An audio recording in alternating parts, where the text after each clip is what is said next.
Assalamualaikum rekan-rekan BTC. Kali ini kita akan bahas seri persiapan mudik ya. Seri persiapan mudik, kita persiapkan mobil untuk perjalanan jauh untuk mengatasi 3 horor utama. Horor yang pertama adalah horor overheat. Nah, kalau kita bicara overheat, sumbernya nggak bukan pasti dari sistem pendinginan. Nah, sistem pendinginan pertama kita cek dulu radiator. Yang paling umum adalah kondisi radiator ada jalur-jalur air yang tersumbat di dalamnya, itu ya, jalur air tersumbat sehingga mengakibatkan ada sumbatan, jadi aliran air nggak lancar sirkulasinya. Nah, ini yang kita mengatasinya, ini yang sering kita sebut sebagai korok radiator, alias radiatornya dibuka tutupnya, kemudian lubang-lubang sirip di dalamnya ini dibersihkan dengan besi pipih panjang.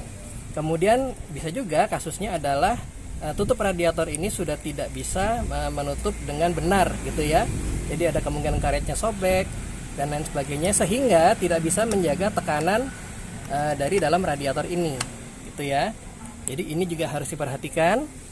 Kemudian setelah kita cek radiator, tentu saja juga kebocoran-kebocoran di radiator ini ya harus dilihat dengan seksama.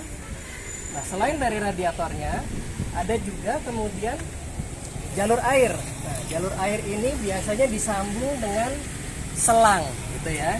Nah, seringkali juga kasus overheat, radiatornya normal, lancar, tetapi tetap overheat. Nah, ini silahkan dicek apakah selang-selang jalur air ini adalah jalur inlet dan outlet ya. Selangnya seperti ini. Tuh.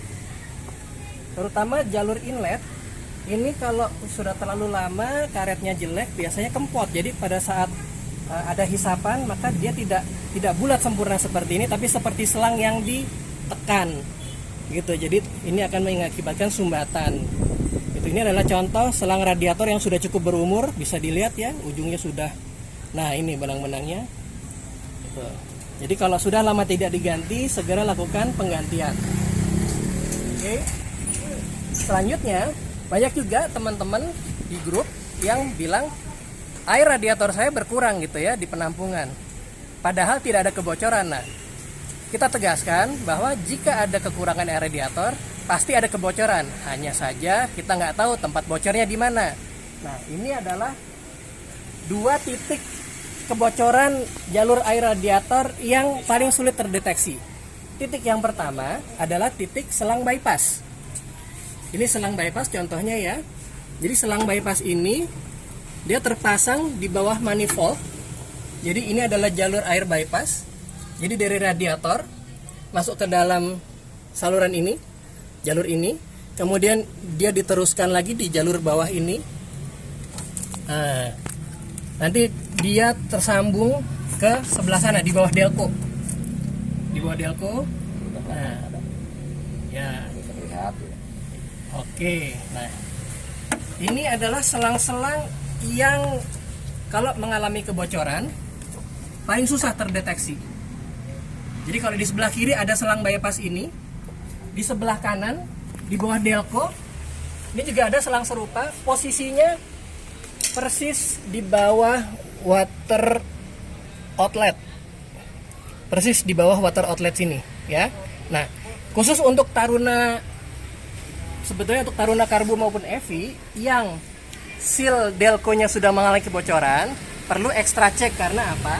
Karena oli yang menetes di selang bypass tersebut rawan mengakibatkan karet getas, dan biasanya akhirnya kalau tidak terjadi kebocoran, selangnya pecah karena karetnya melembung.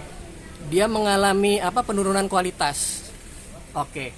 Itu untuk jalur-jalur air pendingin gitu ya. Jadi silakan rekan-rekan cek jalur air pendinginnya seperti yang kita sebutkan tadi. Kemudian juga jangan lupa ini ada water pump. Nah, water pump ini juga salah satu area vital yang harus dicek apakah masih berfungsi dengan normal gitu ya.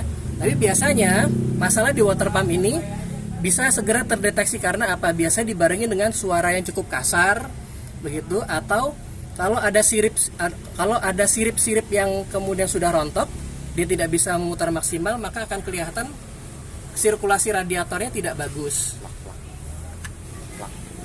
Plak air. Kemudian juga ada plak air.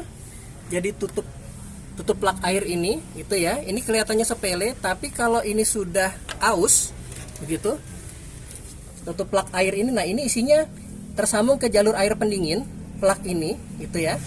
Nah, kalau ini sudah mengalami kropos, ini biasanya dia akan mengalami kebocoran di sini gitu, dan kalau kroposnya sudah parah dia akan cepat sekali. Plaknya jangan lupa posisinya ada di depan dan ada di belakang kepala silinder. Ini contohnya adalah yang di depan. Oke, itu untuk jalur air pendingin.